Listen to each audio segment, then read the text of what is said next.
My dear students. तो आज आम दशम श्रेणी साहित्य बहिर गद्य विभाग प्रथम अध्याय पढ़ा, जार नामकरण एमती होती कि जन्मभूमि। आउ यार रचयिता होती जड़े प्रख्यात लेखक, जड़े ऐतिहासिक प्राबंधिक कृष्णचंद्र पाणिग्राही, जे कि मयूरभंज जिलार खिचिंग ठारे जन्मग्रहण करते। अध्यापना सहित प्रत्नतत्व विभाग रे व्यापृत रही से बहुत नूतन ऐतिहासिक तथ्यर संधान करते। भुवनेश्वर प्रत्नतत्व अवशेष विषय रे इंग्राजी रे लिखित तांकर गवेषणा ग्रंथ अत्यंत उपादेय स्थान अधिकारी हुई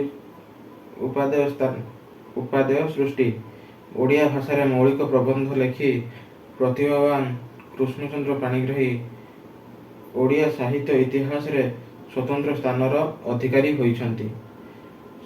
सत्य सहित तथ्यर समन्वय, अकाट्य जुक्ति और मंद्र गंभीर भाषा रे तांकर प्रबंध गुड़िक अनुपम मर्यादा प्रदान करिथाए। प्रबंध मानस, इतिहास और किंवदंती, सारला साहित्यर ऐतिहासिक चित्र और आत्मजीवनी, मो समय ओडिशा प्रभृति तांकर प्रधान कृति। प्रबंध मानसरू संगृहीत जन्मभूमि प्रबंधटी लेखक जन्मभूमिर प्रकृत अर्थ संधान करी अरण्य परिवेष्टित निज पल्ली जन्ममाटीर अनन्य महत्व दर्शाइछंती। ग्रामरू राज्य, देश और विश्ववासी हेबा पई एवं महानुभवतार परिधि को प्रथमे पल्लीर आरंभ करने को आह्वान देइछंती। वसुधैव कुटुंबकम भावना रे एही प्रबंधटी परिपृष्ट। तो जन्मभूमि रो जो एठी अर्थ लेखक बुझाइछंती कि केमिति आमे निज गाँ रु बाहरी राज्य, देश तथा विश्वर जड़े भल मनीष हो पारिबा से उपरे आधारित होइछि। जेमिति कथारे अछि वसुधैव कुटुंबकम, एई आधार रे आजिर प्रबंध जहा लेखकंक मतरे तथा सर्व पाठकंक मतरे यह ही जन्मभूमिर अर्थ बोली विवेचना करा जाए। तो एबे आरंभ करिबा। ये प्रथमे तो लेखक परिचय देली, तो तापरे यार अर्थ बुझेइली। तो एबे चलंतु प्रबंध रे कौन अछि मु आपण मानकु पूरा भितर पढ़िकी बुझौछि। तो काहाकु मोर जन्मभूमि बोली कहिबी, माने एठी लेखक कहउछंती मु काहाकु मोर जन्मभूमि बोली कहिबी। एही विशाल पृथ्वी, ना विशाल एशिया महादेश, ना विशाल भारतवर्ष, ओडिशा देश बा मोर जन्मस्थान पल्लीग्राम, माने मु एठी काहाकु या भितरु मोर जन्मभूमि बोली कहिबी। काहेकि ना समस्त एठी एकाकी भावरे परस्पर मध्य जड़ित रहिछंती। तो एठी मु काहाकु मोर जन्मभूमि बोली कहिबी लेखक संबोधन करूछंती। तो एमानक मध्यरु केही काहाठारु विच्छिन्न न होइथिबारु व्यापक अर्थरे माने समस्त मोर जन्मभूमि हेले हैं मातृगर्भरु पड़ी जेउठारे प्रथमे भूमि स्पर्श कली, जेउठारे रूप रस गंध स्पर्शरे प्रथमे परिचित पाइली, विषम विपाक बेले जे अंचल फल फूल शाक तंडुल भली ढाली दे शिशु प्राण को परिपृष्ट कला, सेही पल्ली ही मोर जन्मभूमि, सेही मोर माता धात्री और शिक्षयित्री। माने एठी जो कहिले एठी विशाल पृथ्वी हो, एशिया महादेश हो, बा भारत बा ओडिशा हो, बा निज जन्म गाँ हो, ये समस्ते तो एकाकी भावरे गोटिए परे गोटिए समस्ते उभयंक मध्यरे जड़ित। तो एठी कहउचंती कि ए समस्ते जन्मभूमि हेले मातृगर्भरु पड़ी प्रथमे मु जहाकु स्पर्श कली, जेउ भूमि को स्पर्श कली, जेउठारे रूप रस गंध स्पर्शरे प्रथम परिचय पाइली, माने जहार रूप रस गंधरे माने रूप रस बास्नारे ପରିଚୟ ପାଇଲି ମାନେ ସେ ଏଠି ନିଜ ଗାଁକୁ ଦର୍ଶାଉଛନ୍ତି, ମାନେ ନିଜ ଗାଁର ପରିବେଶକୁ ସେ ଏଠି ବର୍ଣ୍ଣନା କରୁଛନ୍ତି। ଆଉ କହୁଛନ୍ତି ସେହି ମୋର ମାତା ଧାତ୍ରୀ ଓ ଶିକ୍ଷୟିତ୍ରୀ, ସେ ହେଉଛନ୍ତି ମୋର ମା, ମୋର ପାଳନକର୍ତ୍ତା ଆଉ ମୋର ଶିକ୍ଷାର ଅଧିଷ୍ଠାତ୍ରୀ ଶିକ୍ଷାୟତ୍ରୀ। ମୋର ମା, ପାଳନକର୍ତ୍ତା ତଥା ଶିକ୍ଷାଗୁରୁ ସବୁ ହେଉଛି ଏଇ ଗାଁ। ଆୟୁ ସୂର୍ଯ୍ୟ ଯେବେ ବେଶୀ ବଢ଼ି ଚାଲିଛି ତା ସହିତ ମୋର ସମ୍ବନ୍ଧ ସେତେ ବେଶୀ ଘନିଷ୍ଠ ହେବା କଥା, କିନ୍ତୁ ମୋର ଏ ସମ୍ବନ୍ଧ ଦିନକୁ ଦିନ କ୍ଷୀଣ ହୋଇ ଯେପରି କିଛି ଲୀନ ହେବାକୁ ବସିଛି। ମାନେ ଏଠି କହୁଛନ୍ତି କି ମୋର ବୟସ ବଢ଼ିବା ସହିତ ମୋ ଗାଁ ସହିତ ମୋର ଯେଉଁ ସମ୍ପର୍କଟା ବଢ଼ିବା କଥା ତାହା ବଢ଼ୁନି, ବରଂ ତାହା କିଛି କ୍ଷଣ ମଧ୍ୟରେ ମୋର ଦୂରେଇ ଯାଉଛି ବା ସମ୍ପର୍କଟା ଧୀରେ ଧୀରେ ସରି ସରି ଯାଉଛି। ସମୟ ସ୍ରୋତରେ ନିଃସହାୟ ଶୁଷ୍କ ତୃଣ ପରି ମୁଁ ଭାସି ଚାଲିଛି। ମାନେ ସମୟର ସ୍ରୋତରେ, ସମୟର ଧାରରେ ଯେମିତି ଗୋଟେ ଶୁଖିଲା ଘାସ ପରି ମୁଁ ମଧ୍ୟ ସେମିତି ଭାସି ଚାଲିଛି। ମୋର ଜନ୍ମଭୂମିକୁ ଫେରିବା ପାଇଁ ମୋର ନୈତିକ ସାହସ ନାହିଁ। ଏହା ଭିତରେ ମୋର ପୁନର୍ଜନ୍ମ ଘଟିଯାଇଛି। ମାନେ ମୋ ଗାଁକୁ ବା ମୋ ଜନ୍ମଭୂମିକୁ ଫେରିବା ପାଇଁ ମୋ ପାଖରେ ଆଉ ସାହସ ନାହିଁ, ଯେମିତିକି ମୋର ଆଉ ଗୋଟିଏ ପୁନର୍ଜନ୍ମ ମୁଁ ତାରି ଭିତରେ ପାଇସାରିଛି। ଆଜି ମୁଁ ତାର ରୂପକୁ ଜାତିସ୍ମର ପରି ଖାଲି ସ୍ମରଣ କରେ। ଆଜି ମୁଁ ଖାଲି ତାର ମାନେ ଚେହେରାକୁ ଖାଲି ଫଟୋ ଭଳି ମନେ ପକାଏ। ରାଶି ରାଶି ଶାଳତରୁ ମଧ୍ୟ ତଟିନୀ ବେଷ୍ଟିତ ଭଞ୍ଜ କିରୀଟିନୀ ମୋର ଜନ୍ମଭୂମି ମୋ ଆଖି ଆଗରେ ଭାସିଯାଏ। ମାନେ କେତେ କାଳରୁ ମୁଁ ତା ସହ ଜନ୍ମ ହେଲାଠୁ ତା କୋଳରେ ନାଚିକୁଦି ବଢ଼ିଥିଲି, କିନ୍ତୁ ଆଜି ଖାଲି ତାହା ମୋ ଆଖି ସାମ୍ନାରେ ସ୍ମୃତି ହେଇ ଭାସି ଭାସି ଯାଉଛି।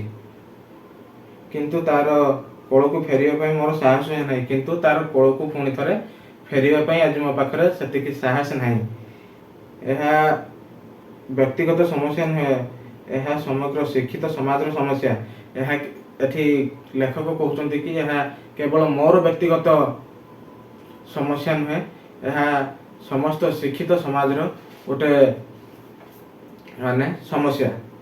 ଧର୍ମାନ୍ତର ଗ୍ରହଣ କଲା ପରେ ବହୁ ଧର୍ମାନ୍ତର ଦୀକ୍ଷିତ ବ୍ୟକ୍ତି ଯେପରି ଧର୍ମ ପାଖରେ ସମସ୍ତ ମାନବିକତାକୁ ଉତ୍ସର୍ଗ କରି ସେମାନଙ୍କର ନାମ, ପଦବୀ, ଭାଷା, ଆହାର, ବ୍ୟବହାର, ବେଶଭୂଷା ଇତ୍ୟାଦି ବଦଳାଇ ଦିଅନ୍ତି, ଶେଷ ବେଳକୁ ଜାତୀୟତା ଭୁଲି ଯେପରି ନିଜ ଜନ୍ମଭୂମିକୁ ସୁଦ୍ଧା ଅସ୍ୱୀକାର କରନ୍ତି, ଠିକ୍ ସେପରି ସଂଖ୍ୟାତୀତ ଶିକ୍ଷିତ ବ୍ୟକ୍ତି ପ୍ରଚଳିତ ଶିକ୍ଷା ପାଖରେ ସେମାନଙ୍କର ସମସ୍ତ ମାନବିକତାକୁ ଉତ୍ସର୍ଗ କରି ଶେଷ ବେଳକୁ ନିଜ ଜନ୍ମଭୂମିକୁ ସୁଦ୍ଧା ପାଶୋରି ପକାନ୍ତି।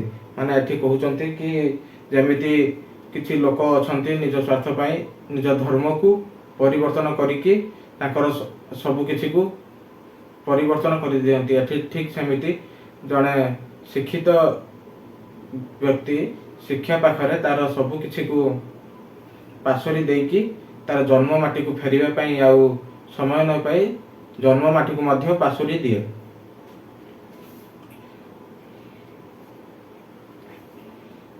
ଶିକ୍ଷା ସମାପନ ସଙ୍ଗେ ସଙ୍ଗେ ସେମାନଙ୍କର ଏକ ପ୍ରକାର ପୁନର୍ଜନ୍ମ ଘଟିଯାଏ। ମାନେ ଯେମିତି ସେମାନେ ଉଚ୍ଚ ଶିକ୍ଷା ପାଇଁ ବାହାରକୁ ଯାଆନ୍ତି, ସେଠି ଶିକ୍ଷା ସରିଲା ପରେ ଯେମିତି ସେମାନଙ୍କର ଗୋଟିଏ ନୂଆ ଜନ୍ମ ପାଇଯାଆନ୍ତି, ସେଇଭଳି ଲାଗେ।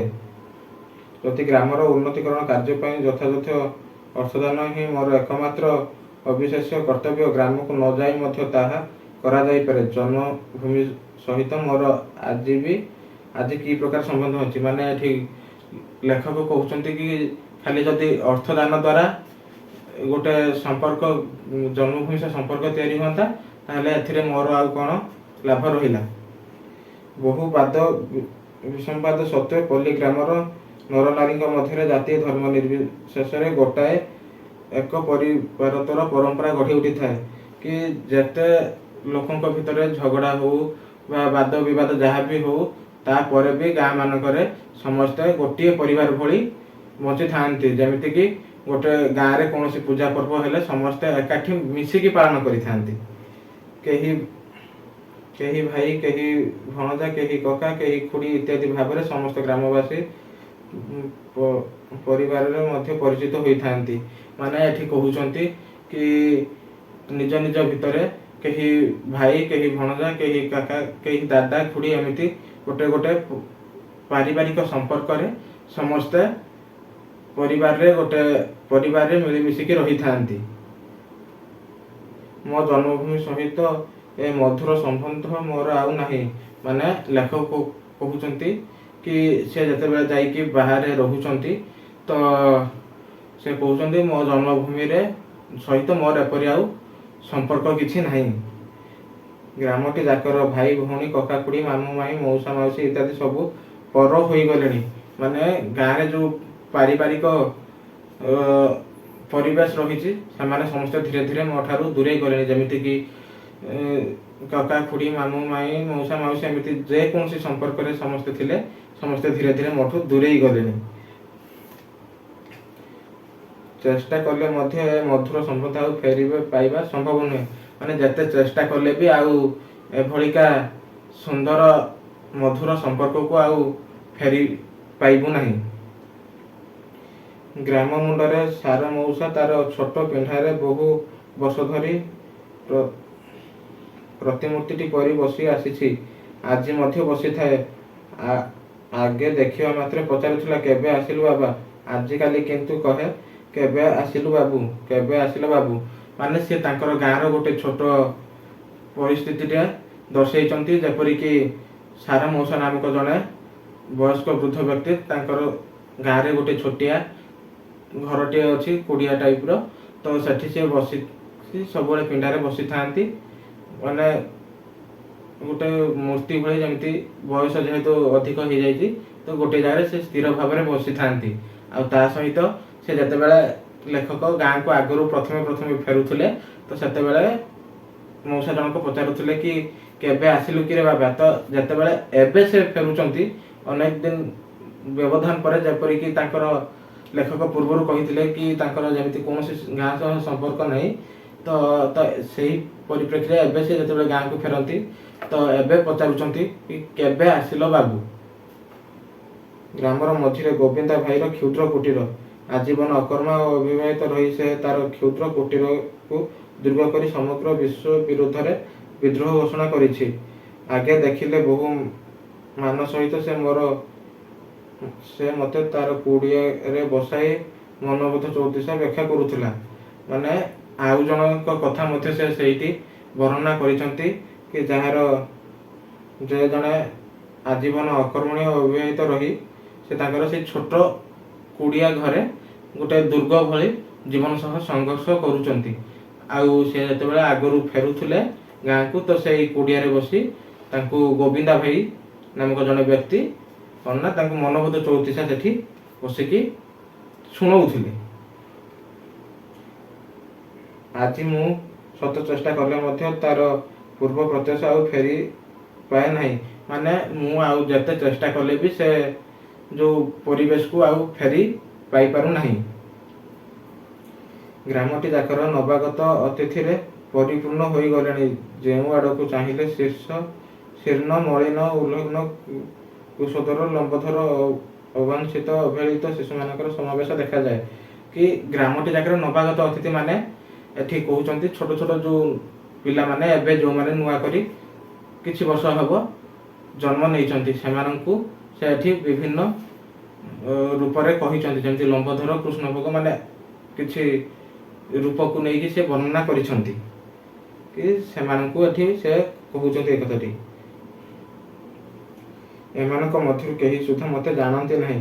କି ସେମାନେ ଯେଉଁ ନୂଆ ପିଲାମାନେ ସବୁ ଯେଉଁ ଛୋଟ ଛୋଟ ପିଲାମାନେ ଅଛନ୍ତି ସେମାନେ ଲେଖକଙ୍କୁ ପ୍ରାୟତଃ କେହି ଜାଣନ୍ତି ନାହିଁ। କେବେ କେବେ ଦେଖା ହେଲେ ଆଫ୍ରିକାରୁ ନବାଗତ ଜେବ୍ରା ବା ଜିରାଫକୁ ଚାହିଁ ରହିଲା ପରି ସେମାନେ ମୋତେ ଖାଲି ଚାହିଁ ରହନ୍ତି। ମାନେ ଯେତେବେଳେ କେବେ କେବେ କ'ଣ ନା ଲେଖକ ଯେତେବେଳେ ଗାଁକୁ ଫେରନ୍ତି ତ ଏ ଯେଉଁ ପିଲାମାନେ ଖାଲି ଯେମିତି ଆଫ୍ରିକାରୁ କୌଣସି ଏକ ଜୀବ, ମାନେ ଜେବ୍ରା ହଉ ବା ଜିରାଫ ହଉ, ଏଭଳି ଯେମିତି ଆଗରୁ କେବେ ଦେଖି ନାହାନ୍ତି ସେଇଭଳି ଭାବେ ସେ ଅନେଇକି ରୁହନ୍ତି। ଗ୍ରାମବାସୀମାନଙ୍କ ମଧ୍ୟରୁ ଯେଉଁ ଶିକ୍ଷିତ ଓ ଅର୍ଦ୍ଧଶିକ୍ଷିତ ନବଯୁବକମାନେ ଚାକିରି ନ ପାଇ ଜନ୍ମଭୂମି ଛାଡ଼ି ନାହାନ୍ତି ସେମାନେ ରାଜନୀତିର ଆଶ୍ରୟ ନେଇଛନ୍ତି। ମାନେ ଏଠି ସେ ଗାଁର ଆଉ କିଛି ଯୁବକମାନଙ୍କ କଥା କହୁଛନ୍ତି ଯେଉଁମାନେ କି ଶିକ୍ଷିତ ଆଉ ଅର୍ଦ୍ଧଶିକ୍ଷିତ ବ୍ୟକ୍ତି ଯେଉଁମାନେ ଚାକିରି ନ ପାଇକି ଗାଁରେ ଅଛନ୍ତି। ତ ସେମାନେ କ'ଣ କରୁଛନ୍ତି ନା ରାଜନୀତିର ଆଶ୍ରୟ ନେଇଛନ୍ତି। ମାନେ ଗାଁ ଯେଉଁ ସବୁ କୁଜି ନେତା ଥାଆନ୍ତି ସେଠି ସେମାନେ ତାଙ୍କର ଭୂମିକା ସେଠି ଗ୍ରହଣ କରିଛନ୍ତି। ଏମାନଙ୍କ ମଧ୍ୟରୁ କେହି କଂଗ୍ରେସ, କେହି ଗଣତନ୍ତ୍ରୀ, କେହି କମ୍ୟୁନିଷ୍ଟ ଓ କେହି ସୋସିଆଲିଷ୍ଟ। ମାନେ ଏଠି ଯେଉଁ ବିଭିନ୍ନ ଦଳ ସବୁ ରହିଛି, କିଏ କଂଗ୍ରେସ ହେଲା, କିଏ କମ୍ୟୁନିଷ୍ଟ ହେଲା, କିଏ ସୋସିଆଲିଷ୍ଟ ହେଲା, ଏମିତି କିଛି ଦଳରେ ସେମାନଙ୍କ ମଧ୍ୟରେ ସେ ଭାଗ ହେଇଯାଇଛନ୍ତି। ଯଦି କେହି ଏହି ରାଜନୈତିକ ମତବାଦ ମଧ୍ୟରୁ କୌଣସି ଅନ୍ତର୍ଭୁକ୍ତ ନୁହନ୍ତି ତାହେଲେ ସେମାନେ ଏମାନଙ୍କ ମଧ୍ୟରୁ ସୁଦ୍ଧା ଅନ୍ତର୍ଭୁକ୍ତ ନୁହନ୍ତି। ମାନେ ଏଠି ସେ କହୁଛନ୍ତି ଯଦି କେହି ବି ଏମାନଙ୍କ ମଧ୍ୟରୁ ରାଜନୀତିରେ ଅନ୍ତର୍ଭୁକ୍ତ ନୁହନ୍ତି ତାହେଲେ ସେମାନେ କୌଣସି କ୍ଷେତ୍ରରେ ବି ଏବେ ଏପର୍ଯ୍ୟନ୍ତ ଅନ୍ତର୍ଭୁକ୍ତ ହେଇନାହାନ୍ତି। ଅନ୍ୟ କଥା ଦୂରେ ଥାଉ, ଏମାନଙ୍କ ସହିତ ପଲ୍ଲୀ ଗ୍ରାମରେ ସଭା ଉପଭୋଗ କରିବା କିମ୍ବା ସାହିତ୍ୟ ଚର୍ଚ୍ଚା କରିବା ମଧ୍ୟ ସମ୍ଭବ ନୁହେଁ। ତ ଏଠି ଲେଖକ କହୁଛନ୍ତି ଯେଉଁ ଏଭଳି ପରିବେଶରେ ଏଭଳି ବୃତ୍ତିରେ ଯେଉଁମାନେ ଅଛନ୍ତି ସେମାନଙ୍କ ସହ ମାନେ ପରିବେଶକୁ ଉପଭୋଗ କରିବା ତ ଦୂରର କଥା, ତ ଏମାନଙ୍କ ସହ ସାହିତ୍ୟ ଚର୍ଚ୍ଚା ମଧ୍ୟ କରିହେବ ନାହିଁ। ରାଜନୈତିକ ମତବାଦ ଅନୁସାରେ ଏମାନଙ୍କର ମାନସିକ ପରିବର୍ତ୍ତନ ମଧ୍ୟ ଘଟି ସାରିଛି। ମାନେ ରାଜନୈତିକ ମତ ଅନୁସାରେ, ମାନେ ରାଜନୀତିର ମତ ଅନୁସାରେ ଏମାନଙ୍କର କୌଣସି ଏକ ପ୍ରକାର ମାନସିକ ପରିବର୍ତ୍ତନ ହେଇସାରିଛି। ଏମାନେ ପୁଷ୍ପିତ ପଳାଶ ବନରେ ଦେଖନ୍ତି ବିଦ୍ରୋହର ବହ୍ନି। ମାନେ ଗୋଟେ ସୁନ୍ଦର ପରିବେଶ ଭିତରେ ଏମାନେ ଗୋଟେ ନିଆର ପେଣ୍ଡୁଳାକୁ ଯେମିତି ଦେଖନ୍ତି, ସ୍ଥଳ ପଦ୍ମରେ ଦେଖନ୍ତି ଆହବର ରକ୍ତ ଓ ଅନନ୍ତ କୃଷ୍ଣଚୂଡ଼ାରେ ଦେଖନ୍ତି ଅନାଗତ ଯୁଗର ରକ୍ତ ସେତନ। ମାନେ ଯେମିତି ଗୋଟେ ସୁନ୍ଦର ଫୁଲ ଭିତରେ ମଧ୍ୟ ଏମାନେ ରକ୍ତ ଦେଖନ୍ତି। ମାନେ ଗୋଟେ ସୁନ୍ଦର ପରିବେଶ ମଧ୍ୟରେ ମଧ୍ୟ ଏମାନେ ଗୋଟେ ମତଭେଦ ଦେଖନ୍ତି। ଏପରି ଶ୍ରେଣୀରେ ଗ୍ରାମବାସୀ ମାନଙ୍କର ମୋର ଆଉ ସ୍ଥାନ ନାହିଁ। ମାନେ ଏପରି ଶ୍ରେଣୀର ଲୋକମାନଙ୍କ ସହ ଗ୍ରାମବାସୀଙ୍କ ସହ ମୋର ଆଉ କୌଣସି ବି ସ୍ଥାନ ନାହିଁ ଏ ଗାଁରେ। ଏମାନଙ୍କର କର୍ମ ଯୋଜନାରେ ମଧ୍ୟ ସ୍ଥାନ ପାଇବା ସମ୍ଭବ ନୁହେଁ। ମାନେ ଏମାନଙ୍କ ସହ କାମ କରିବା ମଧ୍ୟ ତାଙ୍କ ପକ୍ଷେ ସମ୍ଭବ ନୁହେଁ। ସ୍ୱାର୍ଥର ବିଭେଦ ସତ୍ତ୍ୱେ କର୍ମ ଓ କ୍ଲେଶ ମଧ୍ୟରେ ଗ୍ରାମବାସୀମାନଙ୍କ ଭିତରେ ଅନ୍ୟ ଏକ ପ୍ରକାରର ପରିପକ୍ୱ ଭାବ ଆପେ ଆପେ ଜାତ ହୋଇଥାଏ।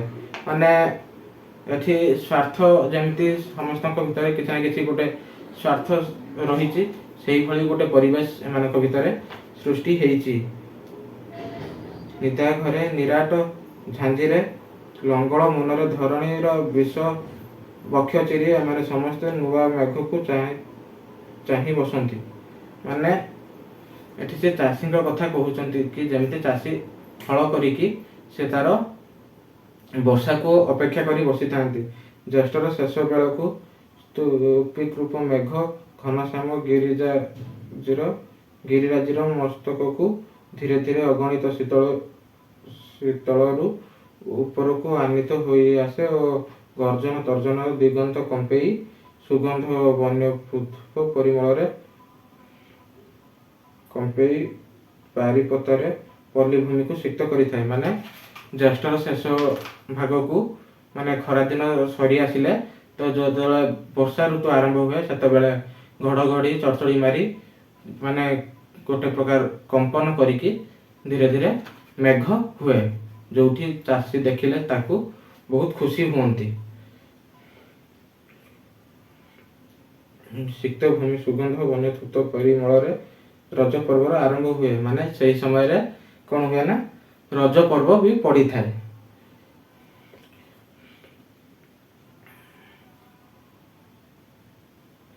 ଉଦ୍ବେଳ ମନରେ ଗ୍ରାମବାସୀମାନେ ଦୋଳି ଖେଳରେ ରତ ହୋଇଥାନ୍ତି। ମାନେ ସେହି ସମୟରେ ମାନେ ଗାଁର ଲୋକମାନେ ଦୋଳି ଖେଳରେ ବ୍ୟସ୍ତ ରୁହନ୍ତି।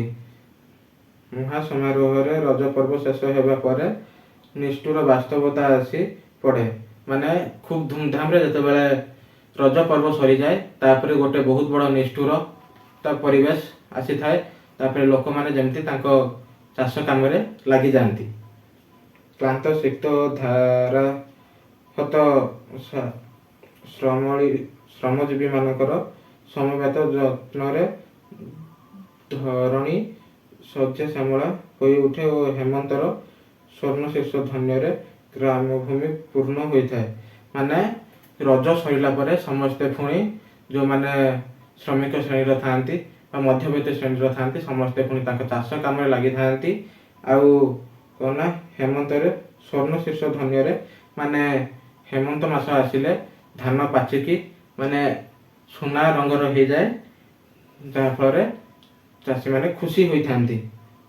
ଗ୍ରାମର ଏହି ଯେ ଶୃଙ୍ଖଳିତ କର୍ମ ଯୋଜନା ଅଛି ସେଥିରେ ମୋର ସ୍ଥାନ ନାହିଁ। ମାନେ ଗାଁରେ ଏଇ ଯେଉଁ ଗୋଟେ ଶୃଙ୍ଖଳିତ ପରିବେଶ ରହିଛି ଏଥିରେ ମଧ୍ୟ ମୋର କୌଣସି ସ୍ଥାନ ନାହିଁ। ଗ୍ରୀଷ୍ମର ଝାଞ୍ଜିରେ, ବର୍ଷାର ଝଡ଼ରେ ବା ହେମନ୍ତର ଶୀତରେ ଏହି କର୍ମ ଯୋଜନାରେ କୌଣସି ସ୍ଥାନରେ ଅଂଶ ନେବା ପାଇଁ ମୋର ଭୌତିକ ଶକ୍ତିର ଅଭାବ ନଥିଲେ ମଧ୍ୟ ନୈତିକ ଶକ୍ତିର ଅଭାବ ରହିଛି। ମାନେ ଏସବୁ ଜିନିଷରେ ତାଙ୍କର ଯେତେ ଜ୍ଞାନ ଥିଲେ ବି ସେ ଆଉ ଭୌତିକ ଭାବରେ ମାନେ ଶାରୀରିକ ଭାବରେ ଆଉ ସେତେ ସକ୍ଷମ ନୁହନ୍ତି ଯେ ଯାଇ ସେ କାମ ସବୁ କରିବେ। ଏଣୁ ମୋର ଜନ୍ମଭୂମିରେ ଖାଲି ମନରୁ ନୁହେଁ କର୍ମରୁ ମଧ୍ୟ ବିଚ୍ୟୁତ ହୋଇପଡ଼ିଛି। ମାନେ ଏଠି ଲେଖକ କହୁଛନ୍ତି କି ଖାଲି ସେ ଜନ୍ମଭୂମି ଠାରୁ ମନରୁ ନୁହେଁ କର୍ମରୁ ମଧ୍ୟ ଦୂରେଇ ଯାଇଛନ୍ତି। ମନୁଷ୍ୟକୁ ସବୁବେଳେ ଯୁକ୍ତିବାଦୀ ଜୀବ ବୋଲି କହିବା ଠିକ୍ ନୁହେଁ। ମାନେ ଏ ମଣିଷକୁ ସବୁବେଳେ ଗୋଟେ ଯୁକ୍ତିବାଦୀ ଜୀବ ରୂପରେ କହିବାଟା ଠିକ୍ ହୁଏନି। ସେ ବହୁ ପରିମାଣରେ ଗତର ଦାସ। ମାନେ ସେ ସବୁବେଳେ ସମୟର ଦାସ ମଧ୍ୟ ହେଇଥାଏ। ଆଭିଜାତ୍ୟର ଚିହ୍ନ ବୋଲି ବିବେଚିତ ନିରର୍ଥକ ନେକ୍ଟାଇଟକୁ ମଧ୍ୟ ଛାଡ଼େ ନାହିଁ। ମାନେ ସେ ଗୋଟେ ଆଭିଜାତ୍ୟ ସମ୍ପନ୍ନ ବ୍ୟକ୍ତି ବୋଲି ସବୁବେଳେ ନିଜକୁ ପ୍ରମାଣିତ କରିବାକୁ ଚେଷ୍ଟା କରେ। କ୍ଳାୟକେଶ ନ ସହିବା ସହିତ ଆଭିଜାତ୍ୟର ଚିହ୍ନ, ତାହେଲେ ଏହି ଅର୍ଥପୂର୍ଣ୍ଣ ଆଭିଜାତ୍ୟର ଚିହ୍ନକୁ କିଏ ବା କାହିଁକି ଛାଡ଼ିବ? ମାନେ ନିଜର ଆଭିଜାତ୍ୟକୁ ଦେଖାଇବା ପାଇଁ ଏଠି ସମସ୍ତେ ମଧ୍ୟ କିଛି ସମୟ ପାଇଁ ଜନ୍ମଭୂମିକୁ ଦୂରେଇକି ଏହାକୁ ସେମାନେ ସାବ୍ୟସ୍ତ କରିଥାନ୍ତି। ସମସ୍ତ ଶିକ୍ଷିତ କ୍ଳାୟକେଶ ସହିବାକୁ ଅକ୍ଷମ ନୁହନ୍ତି, କିନ୍ତୁ ସମସ୍ତ ଶିକ୍ଷିତ ଆଭିଜାତ୍ୟ ଶ୍ରେଣୀର ଅନ୍ତର୍ଭୁକ୍ତ। ମାନେ ସମସ୍ତ ଶିକ୍ଷିତ ଏଠି କଷ୍ଟ ସହିପାରନ୍ତିନି କିନ୍ତୁ ଆଭିଜାତ୍ୟ ସମ୍ପନ୍ନ ହେଇଥାନ୍ତି। ଆଭିଜାତ୍ୟ ଛାଡ଼ିବା ସମ୍ଭବ ନୁହେଁ, ଏଣୁ ଶାରୀରିକ ଶ୍ରମ ଛାଡ଼ିବା ହିଁ ସମ୍ଭବ ହୋଇଥାଏ। ମାନେ ଏଠି କହୁଛନ୍ତି କି ଆଭିଜାତ୍ୟଟା ଛାଡ଼ିବା ସମାଜରେ ମାନେ ଆଭିଜାତ୍ୟ ଦେଖେଇବା ହେବାଟା ସମସ୍ତଙ୍କ ପାଇଁ ସହଜ, ଯାହାକୁ ଏବେ ଛାଡ଼ି ହେବ ନାହିଁ। ଯେଉଁଥିପାଇଁ ଏବେ ଲୋକ ମାନେ ପରିଶ୍ରମ କରିବାକୁ ମଧ୍ୟ ଦୂରେଇ ଦେଉଛନ୍ତି। ମାନେ ପରିଶ୍ରମ କରୁନାହାନ୍ତି, ବାସ୍ ଖାଲି ଆଭିଜାତ୍ୟ ସମ୍ପନ୍ନ ରୂପେ ଦେଖେଇ ହେଉଛନ୍ତି। ତା ଛଡ଼ା କୌଣସି ବ୍ୟକ୍ତିର ଦୈନିକ ଆୟ 5 ଅଣା ବା 50 ଲକ୍ଷ ଟଙ୍କା ହୋଇପାରେ। ସେଥିରେ ଆଇନର ବାଧା ନାହିଁ କିମ୍ବା ଧର୍ମ ବା ସମାଜର ନିନ୍ଦା ନାହିଁ। ଏଠି କହୁଛନ୍ତି କି କୌଣସି ଲୋକର ଆୟ କେତେ ବି ହେଇପାରେ, ଯେଉଁଥିପାଇଁ କୌଣସି ବାଧା ନାହିଁ, କୌଣସି ସମାଜର ଧର୍ମର କୌଣସି ବି ବାଧା ସୃଷ୍ଟି ହୁଏ ନାହିଁ। ବରଞ୍ଚ ମାନବର ସମସ୍ତ ନୀତିକୁ ପାଦରେ ଦଳି ଦେଇ ଊର୍ଦ୍ଧ୍ୱଶ୍ୱାସରେ ଧାଇଁ ସେ ଯେବେ ବେଶୀ ଏକ ଦୀର୍ଘ ବ୍ୟବଧାନକୁ କମ୍ କରିପାରେ, ସେ ସେତେ ବେଶୀ ଜୀବନ ଯୁଦ୍ଧରେ ଦିଗ୍ବିଜୟ ବୀର ବୋଲି ପରିଚିତ ହୁଏ। ମାନେ ସେ ଯେତେ ଅଧିକା ଏମିତି ପଦପଦବୀରେ ଉପରକୁ ଅଧିକା ବଢ଼ି ଚାଲିବ, ଯେତେ ଅଧିକା ଆୟ କରିପାରିବ, ସେ ସେତେ ବଡ଼ ବିଜୟୀ ବୋଲି ସେ ନିଜକୁ ମାନିବ। ଆଭିଜାତ ଶ୍ରେଣୀର ଅନ୍ତର୍ଭୁକ୍ତ ନ ହୋଇ ଖାଲି ଶାରୀରିକ ଶ୍ରମରେ ଏହି ଦୀର୍ଘ ବ୍ୟବଧାନକୁ କିଞ୍ଚିତ୍ ମାତ୍ର କମ୍ କରିବା ମଧ୍ୟ ସମ୍ଭବ ହୁଏ। ମାନେ ଆମେ ଖାଲି ପରିଶ୍ରମ ବା କାମ କରିକି ଆମେ ଶିକ୍ଷିତ ହେଇଯିବା, ସେଇଟା କେବେ ବି ସମ୍ଭବ ନୁହେଁ ଯଦି ଆମେ ଆଭିଜାତ୍ୟ ଶ୍ରେଣୀରେ ନ ହେଇଥିବା। ଯଦି ଆମେ ଆଭିଜାତ୍ୟ ଶ୍ରେଣୀରେ ନ ହୋଇକି କେବଳ କାମ କରିକି ବା କେବଳ ପରିଶ୍ରମ କରିକି ଭାବିବା କି ଏହାର ବ୍ୟବଧାନକୁ ଆମେ କିଞ୍ଚିତ୍ ମାତ୍ରାରେ କମ୍ କରିବା, ଏଇଟା ସମ୍ପୂର୍ଣ୍ଣ ସମ୍ଭବ ନୁହେଁ। ଏସବୁ କାରଣରୁ ବହୁ ପଲ୍ଲୀ ଜନନୀ ଏହି ସେମାନଙ୍କର ଶିକ୍ଷିତ ସନ୍ତାନମାନଙ୍କୁ ହରେଇ ବସିଛନ୍ତି। ମାନେ ଏହି କାରଣରୁ ଯେଉଁମାନେ ସବୁ ଆଜି ଯାଉଛନ୍ତି ବାହାରକୁ ପାଠ ପଢ଼ିବା ପାଇଁ, ତ ସେମାନେ ସହରାଭିମୁଖୀ ହେଇକି ସେ ବାହାରେ ରହୁଛନ୍ତି, ଆଉ ଗାଁକୁ ଫେରୁନାହାନ୍ତି।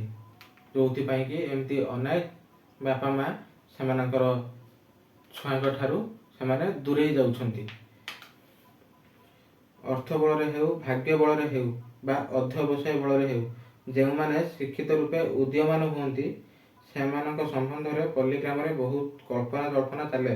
ମାନେ ସେ ଗୋଟେ ପିଲା ଯେତେବେଳେ ଶିକ୍ଷିତ ହୁଏ, ହଉ ବା ସିଏ ତାର ଯେକୌଣସି କାରଣରୁ ହଉ, ସିଏ ତାର ପାଠ ପଢ଼ିକି ହଉ ବା ତାର ଅଧ୍ୟବସାୟ ବଳରେ ହଉ ବା ସିଏ ତାର ଟଙ୍କା ପଇସା ଥିଲା ବା ଯାହା ବି ହଉ, ସେ ଯେକୌଣସି କାରଣରୁ ତାର ଶିକ୍ଷିତ ହେଲା, ସେ ସବୁକୁ ନେଇକି କନା ସେ ଯେତେବେଳେ ଶିକ୍ଷିତ ହୁଏ, ଗୋଟେ ଗାଁରେ ସମସ୍ତଙ୍କ ମଧ୍ୟରେ ଆଲୋଚନା ହୁଏ କି ସେ ଛୁଆଟି ଏଇଆ ପଢ଼ିଲା ବା ଏ ଛୁଆଟି ଏଇଆ ପଢ଼ୁଛି, ଏମିତି ଗାଁ ମାନଙ୍କରେ ସବୁ ବସିକି ଆଲୋଚନା ହୁଏ। ବିଦ୍ୟାର୍ଥୀ ଜୀବନରେ ସେମାନେ ପିତାମାତାଙ୍କ ଆଶାର ଭରସା ସ୍ଥଳ ହୋଇ ଗ୍ରାମ ବୃଦ୍ଧମାନଙ୍କ ପ୍ରଶଂସାର ଦୃଷ୍ଟାନ୍ତ ହୋଇ ଗ୍ରାମଭୂମି ମଣ୍ଡନ କରନ୍ତି। ମାନେ ବିଦ୍ୟାର୍ଥୀ ଜୀବନରେ ସେମାନେ ମାନେ ସେଇ ପଢ଼ିବା ସମୟରେ ସେମାନେ କ'ଣ କରନ୍ତି ନା, ବାପା ମାଙ୍କର ଆଶା ଭରସାର ଆଶ୍ରୟସ୍ଥଳୀ ହୁଅନ୍ତି। ମାନେ ଆଶା ଭରସାର ସ୍ଥଳ ହୋଇଥାନ୍ତି। ମାନେ ଆଶା ବିଶ୍ୱାସ ଭରସାର ଯୋଗ୍ୟ ପାତ୍ରଟିଏ ହେଇଥାନ୍ତି। ଆଉ ଗାଁରେ ଯେଉଁମାନେ ବୟସ୍କ ବ୍ୟକ୍ତି ରହିଲେ ସେମାନଙ୍କର ପ୍ରଶଂସାର ପାତ୍ର, ମାନେ ସେମାନେ ବୟସ୍କ ବୃଦ୍ଧ ବ୍ୟକ୍ତିମାନେ ସେମାନଙ୍କୁ ପ୍ରଶଂସା କରିଥାନ୍ତି ଆଉ ଗାଁର ପରିବେଶକୁ ଗୋଟେ ସୂକ୍ଷ୍ମ ବାତାବରଣରେ ମଣ୍ଡଳ କରିଥାନ୍ତି। କିନ୍ତୁ ସମୟ ଆସେ ଯେତେବେଳେ କି ଗ୍ରାମବାସୀମାନେ ସେମାନଙ୍କୁ ଦେଖିବାର ସୁଦ୍ଧା ସୁଯୋଗ ପାଆନ୍ତି ନାହିଁ। ମାନେ ଯେଉଁ ମାନେ ଶିକ୍ଷିତ ଯୁବକମାନଙ୍କୁ ଗାଁର ଲୋକମାନେ ପ୍ରଶଂସା କରୁଥିଲେ ବା ଗାଁର ସେମାନେ ଉଦୀୟମାନ ଯୁବକ ଭାବରେ ପରିଚିତ ଥିଲେ, ଗୋଟେ ସମୟ ଏମିତି ଆସେ କି ସେମାନେ ସେ ଗାଁରେ ମଧ୍ୟ ଆଉ ଦେଖାଯାଆନ୍ତିନି। କୃଷ୍ଣ 3 ଦିନକୁ କଣ୍ଟ କରି ମଥୁରାକୁ ଚିରଦିନ ପାଇଁ ଚାଲିଗଲା ପରି ସେମାନେ ସବୁଦିନ ପାଇଁ ଗ୍ରାମଭୂମି ଛାଡ଼ି ଚାଲିଯାଆନ୍ତି। ମାନେ କୃଷ୍ଣ ଯେଉଁଭଳି ଭାବରେ ଗୋପପୁରରୁ 3 ଦିନ କହିକି ଆସିଥିଲେ ମଥୁରାପୁରକୁ, କିନ୍ତୁ ସେଠାରେ ସେ ସବୁଦିନ ପାଇଁ ଶେଷରେ ରହିଯାଇଥିଲେ। ଠିକ୍ ସେମିତି ମାନେ ଶିକ୍ଷିତ ଯୁବକମାନେ ଆସନ୍ତି ପାଠ ପଢ଼ିବା ପାଇଁ କିମ୍ବା ଚାକିରି କରିବା ପାଇଁ, ଶେଷରେ ସେମାନେ ସେଇଠି ହିଁ ସହରରେ ରହିଯାଆନ୍ତି। କିନ୍ତୁ କେହି ଭାବନ୍ତି ନାହିଁ ଯେ ଏହି ଅନୈତିକତା ବା ବିଶ୍ୱାସଘାତକତାରୁ କୃଷ୍ଣଙ୍କ ପରି ମହାପୁରୁଷ ସୁଦ୍ଧା ପାର ପାଇନଥିଲେ। କି ସେହି ଶିକ୍ଷିତ ଯୁବକମାନେ ଜାଣି ରଖିବା ଦରକାର କି ମହାପୁରୁଷ ଶ୍ରୀକୃଷ୍ଣ ମଧ୍ୟ ଏହି ବିଶ୍ୱାସଘାତକତା ବା ଅନୈତିକତାରୁ କୌଣସି ପ୍ରକାରେ ମଧ୍ୟ ବର୍ତ୍ତି ପାରିନଥିଲେ। ନନ୍ଦ ଯଶୋଦା ଓ ଗୋପୀ ଗୋପାଳଙ୍କ ଅସୀମ ସ୍ନେହର ପରିପାଳିତ ହୋଇ ଶେଷ ବେଳକୁ ପ୍ରବଞ୍ଚନା କରି କୃଷ୍ଣ ଗୋପପୁର ଛାଡ଼ି ଆସିଲେ। ମାନେ ଏଠି ନନ୍ଦ ଯଶୋଦା ଆଉ ଗୋପପୁରର ସମସ୍ତ ଗୋପ ଗୋପୀମାନଙ୍କୁ କ'ଣ ନା ଅସୀମ ତାଙ୍କର ଯେଉଁ ସ୍ନେହ ପ୍ରେମରେ ଯେଉଁ ବାନ୍ଧି ହେଇକି ଥିଲେ, ଶେଷ ବେଳକୁ କ'ଣ କଲେ ନା ତାଙ୍କ ସହ ପ୍ରବଞ୍ଚନା କରି, ମାନେ ତାଙ୍କ ସହ ଛଳନା ବା ବେଇମାନ କରି ଶେଷରେ ସେ ମଥୁରାପୁରକୁ ପଳେଇ ଆସିଥିଲେ ଗୋପପୁରକୁ ଛାଡ଼ିକି। ନନ୍ଦ ଯଶୋଦାଙ୍କର ଚକ୍ଷୁ ଅନ୍ଧୀଭୂତ ହୋଇଗଲା। ମାନେ ଏଠି ନନ୍ଦ ଯଶୋଦା ମାନେ ଯେମିତି ଆଖି ଥାଇ ଅନ୍ଧ ହେଇଗଲେ, ମାନେ ସବୁ କିଛି ଥାଇ ନିରାଶ୍ରୟ ହେଇଗଲେ। ପ୍ରେମମୟୀ ରାଧା ଶଶିକଳା ପରି ଦିନକ୍ଷୀଣ ହୋଇଗଲେ।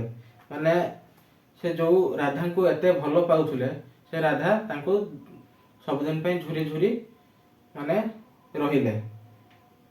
କିନ୍ତୁ କୃଷ୍ଣ ଆଉ ଫେରିଲେ ନାହିଁ। ଶେଷରେ କୃଷ୍ଣ ମଧ୍ୟ କେବେ ବି ସେଠାକୁ ଫେରିଲେ ନାହିଁ। ମହାଭାରତର ମହାସମରକୁ ଆଙ୍ଗୁଠି ନିର୍ଦ୍ଦେଶରେ ଚଳାଇ ମଥୁରା ଠାରୁ ଦ୍ୱାରିକା ପର୍ଯ୍ୟନ୍ତ ଦୀର୍ଘ ପଥ ଅତିକ୍ରମ କରି ସେ ବିପୁଳ ରାଜ୍ୟ, ଅପରିସୀମ ବିଭବ, ଅଭ୍ରଂଶାଂଶ ପ୍ରସାଦ ଅଷ୍ଟପାଷ୍ଟବଂଶୀ ଓ ଅଗଣିତ ପୁତ୍ରକନ୍ୟାର ଅଧିକାରୀ ହୋଇ ସତ୍ୟ ହୋଇ ଦ୍ୱାରିକାରେ ବସିଗଲେ। ମାନେ ମହାଭାରତ ଭଳି ଗୋଟେ ବିଶାଳ ଯୁଦ୍ଧକୁ ସେ ତାଙ୍କ ନିଜ ଆଙ୍ଗୁଳି ନିର୍ଦ୍ଦେଶରେ ଚଳାଉଥିଲେ। ମଥୁରାଠୁ ଦ୍ୱାରିକା ପର୍ଯ୍ୟନ୍ତ ଦୀର୍ଘ ପଥ ଅତିକ୍ରମ କରି, ମାନେ ମଥୁରା ଠାରୁ ଦ୍ୱାରିକା ପର୍ଯ୍ୟନ୍ତ ସେ ଗୋଟେ ବିଶାଳ ସାମ୍ରାଜ୍ୟ ତିଆରି କରିଥିଲେ। ଆଉ ବିପୁଳ ରାଜ୍ୟ, ଅପରିସୀମ ବିଭବ, ମାନେ ବହୁତ ବଡ଼ ରାଜ୍ୟ ଥିଲା। ମାନେ ତାଙ୍କର ସବୁଥିରେ ସେଠି ଭରପୁର ଥିଲା। ଅଭ୍ରଂଶ ପ୍ରସାଦ, ମାନେ ବିରାଟକାୟ ରାଜପ୍ରସାଦ। ଅଷ୍ଟପାଟବଂଶୀ, ମାନେ 8 ଜଣ ତାଙ୍କର ରାଣୀ ଥିଲେ ଏବଂ ଅଗଣିତ ପୁତ୍ରକନ୍ୟାର ଅଧିକାରୀ ହୋଇ ଦ୍ୱାରିକାରେ ବସିଗଲେ। ମାନେ ତାଙ୍କର ଅନେକ ଗୁଡ଼ିଏ ସନ୍ତାନ ସନ୍ତତି, ମାନେ ପିଲାଛୁଆ ହେଲେ, ଆଉ ଶେଷରେ ସେ ଦ୍ୱାରିକାରେ ହିଁ ରହିଗଲେ। କିନ୍ତୁ ପରିଣାମ କ'ଣ ଭଲ ହେଲା? କ'ଣ ତାଙ୍କର ସତରେ ପରିଣାମ ଭଲ ହେଲା କି? କୃଷ୍ଣଙ୍କର ଅପଭ୍ରଂଶ ପ୍ରସାଦ ଅତଳ ଜଳଧି ତଳେ ନିମଗ୍ନ ହୋଇଗଲା। ମାନେ ତାଙ୍କର ଏତେ ବଡ଼ ବିଶାଳ ରାଜମହଲ ଶେଷରେ ମାନେ ପାଣିରେ ବୁଡ଼ିକି ରହିଗଲା। ଆଉ ତାଙ୍କର ନବସଂସାର ମଦ୍ୟପ ବଂଶଗୋଷ୍ଠୀ ଓ ସାଙ୍ଗସାଥୀ ମଧ୍ୟ ପ୍ରଭାସ ତୀର୍ଥରେ ଏକାକାର ବନରେ ପରସ୍ପରକୁ ହାଣି ଧ୍ୱଂସ ହୋଇଗଲେ। ମାନେ ତାଙ୍କର ଯେଉଁ ଏତେ ବଡ଼ ବଂଶ ଥିଲା, ସାଙ୍ଗସାଥି ଥିଲେ, ସମସ୍ତେ ମଦ୍ୟପାନ କରି କେଉଁଠି ନା ଏକାକାର ବଣରେ ହଣାହଣି ହୋଇ ତାଙ୍କର ବଂଶକୁ ନିପାତ କରିଦେଲେ। ରାଜ୍ୟହୀନ, ଗୃହହୀନ, ଧନହୀନ ଓ ପୁତ୍ରକନ୍ୟାହୀନ ହୋଇ ଶେଷ ବେଳକୁ ମହାଭାରତର କର୍ଣ୍ଣଧାର ନିବିଡ଼ ଅରଣ୍ୟରେ ଲଳିତ ଦଳିତାରେ ଅବଶ ଅଙ୍ଗକୁ ଢାଳିଦେଲେ। ମାନେ ଏତେ ବଡ଼ ରାଜ୍ୟର ଅଧିକାରୀ ହୋଇ ଶେଷରେ ସେ ତାଙ୍କ ପାଖରେ ନା ରାଜ୍ୟ ଅଛି, ନା ଗୃହ ଅଛି, ନା ଧନ ଅଛି, ନା ତାଙ୍କ ପାଖରେ ରାଜ୍ୟ ଥିଲା, ନା ଘର ଥିଲା, ନା ତାଙ୍କ ପାଖରେ ଟଙ୍କା ପଇସା ଥିଲା, ନା ତାଙ୍କ ପାଖରେ ତାଙ୍କର ପିଲାଛୁଆ କେହି ଥିଲେ। ଶେଷରେ ସେ କ'ଣ ହେଲା ନା ଏକ ଜଙ୍ଗଲରେ ଯାଇ ଲଳିତ ଦୋଳିରେ ଅବଶ ଅଙ୍ଗକୁ ଢାଳିଦେଲେ। ମାନେ ଗୋଟେ ଦୋଳିରେ ବସିକି ନିଜ ଜୀବନ ଚାଲିଗଲା। କିନ୍ତୁ ଶେଷ ସୁଦ୍ଧା ଶାନ୍ତିରେ ରହିପାରିଲେ ନାହିଁ। କିନ୍ତୁ ଶେଷରେ ମରିବା ସମୟରେ ମଧ୍ୟ ସେ ଶାନ୍ତିରେ ରହିପାରିନଥିଲେ। ଅଳ୍ପ କ୍ଷଣ ପରେ ତାଙ୍କର ଦୋଳାୟମାନ ପଦପଲ୍ଲବରେ ଅଭିଶାପ ପରି ନିଶୁଣ ଲୌହ ଶବ୍ଦଟିଏ ଆସି ପଡ଼ିଲା। ମାନେ ଅଳ୍ପ ସେ ଯେତେବେଳେ ସେ ଦୋଳିରେ ବସିକି ଝୁଲୁଥିଲେ, ସେତେବେଳେ ଗୋଟେ ଅଭିଶପ୍ତ ତୀରଟିଏ ଆସିକି ତାଙ୍କ ଆଙ୍ଗୁଳିରେ ବାଜିଲା। ଏହା ମଧ୍ୟ ତାଙ୍କର କୃତକର୍ମର ପରିଣାମ, ଆଉ ଏହା ଥିଲା ତାଙ୍କର କଲାକର୍ମର ଫଳ।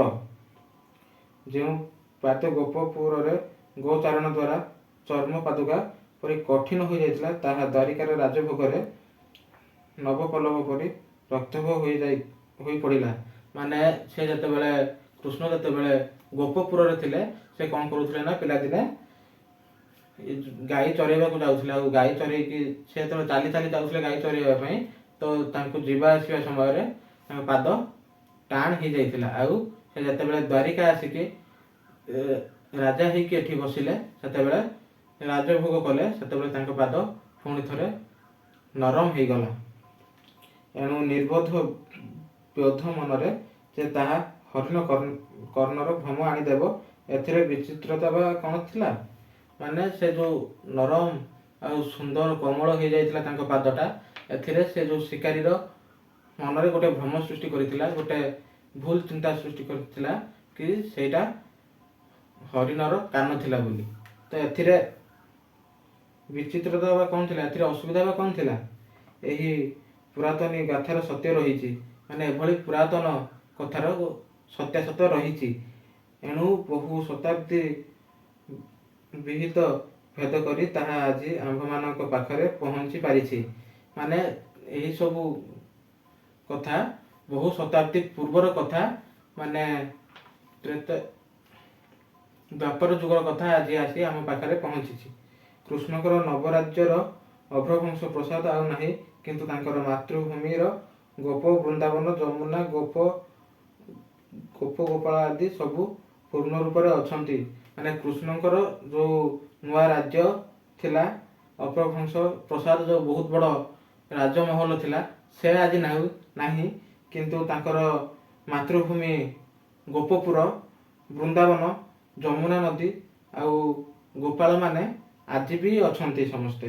ପୂର୍ବ ପରି ଆଜି ମଧ୍ୟ ଯମୁନା ବହି ଚାଲିଛି। ମାନେ ପୂର୍ବ ପରି ଯେମିତି ଶ୍ରୀକୃଷ୍ଣଙ୍କର ପିଲା ବେଳର ସମୟ ଥିଲା, ଠିକ୍ ସେମିତି ଆଜି ମଧ୍ୟ ଯମୁନା ନଦୀ ଠିକ୍ ସେମିତି ବହି ଚାଲିଛି।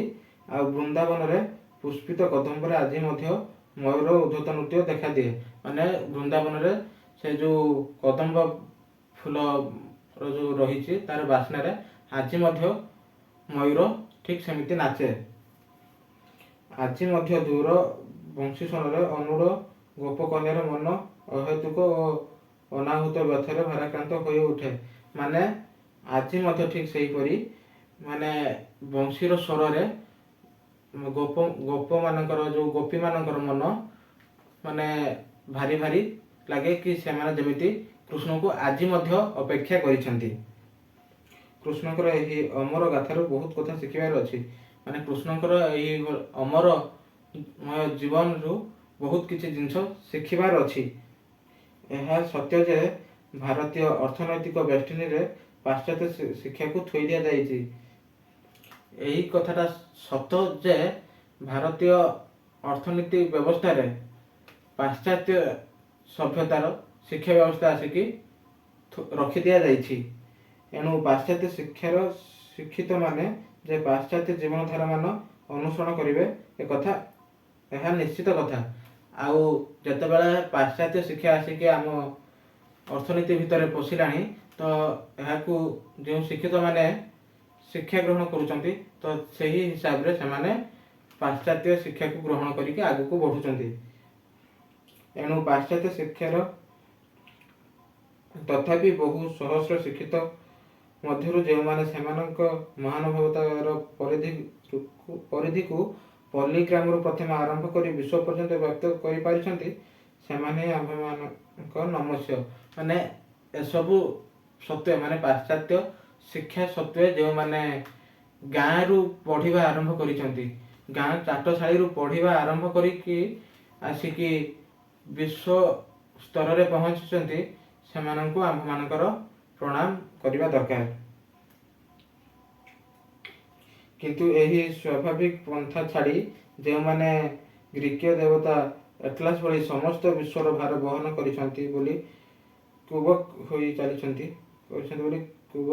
ଚାଲିଛନ୍ତି, ସେମାନେ ଖାଲି ପ୍ରବଞ୍ଚନା କରନ୍ତି।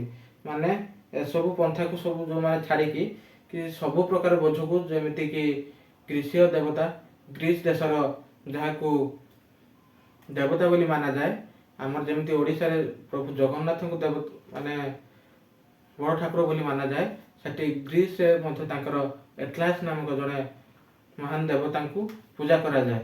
ଆଉ ତାଙ୍କ ସେଠି ବିଶ୍ୱାସ ଅଛି ଯେ ସେ ସାରା ବିଶ୍ୱକୁ ତାଙ୍କ ମସ୍ତକରେ ଧରିଛନ୍ତି। ଠିକ୍ ସେମିତି ଏଠି କହୁଛନ୍ତି କି ଗ୍ରୀସୀୟ ଦେବତା ଏଟଲାସଙ୍କ ଭଳି ଆମେ ଯଦି ସବୁ ପ୍ରକାର ବୋଝକୁ ଧରିବା, ତାହେଲେ ଆମେ ନିଶ୍ଚିତ ଅସୁବିଧାର ସମ୍ମୁଖୀନ ହେବା।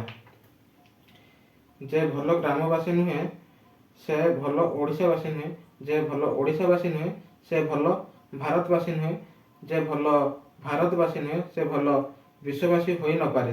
ଏଠି ଲେଖକ କହୁଛନ୍ତି କି ଯିଏ ଜଣେ ଭଲ ଗ୍ରାମବାସୀ ହେଇପାରୁନି, ସେ ଜଣେ ଭଲ ରାଜ୍ୟବାସୀ ବି ହେଇପାରିବନି। ଆଉ ଯେ ଜଣେ ଭଲ ରାଜ୍ୟର ବାସିନ୍ଦା ନୁହେଁ, ସେ ଜଣେ କେମିତିକା ଦେଶର ଭଲ ବାସିନ୍ଦା ହେବ। ଆଉ ଯେ ଜଣେ ଦେଶର ଭଲ ବାସିନ୍ଦା ନୁହେଁ, ସେ ବା କେମିତିକା ବିଶ୍ୱର ଜଣେ ଭଲ